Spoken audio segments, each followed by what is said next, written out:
কোন কোন নাফরমানের কবরের মধ্যে জাহান্নামের আগুন লাগিয়ে যায়, আল্লাহ মাফ করিয়া দেন।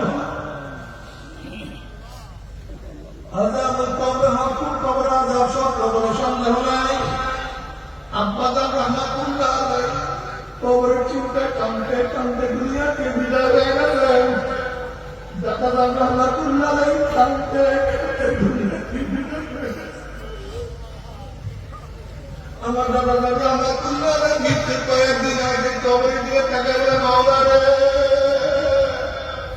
যদি তুমি আমাকে মাফ নাই করো, কবর মধ্যে আমি একা কেমনে থাকবো?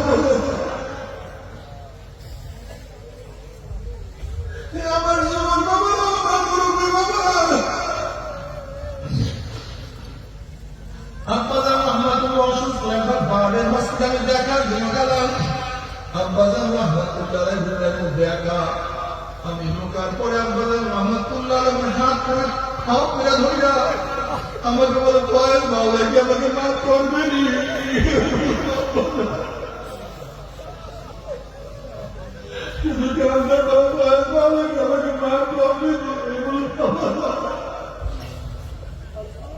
বাবার সেবা তো ঠিক মতো পাইলে করা জিন্দিগি আপনি আমাকে মাওলা আপনাকে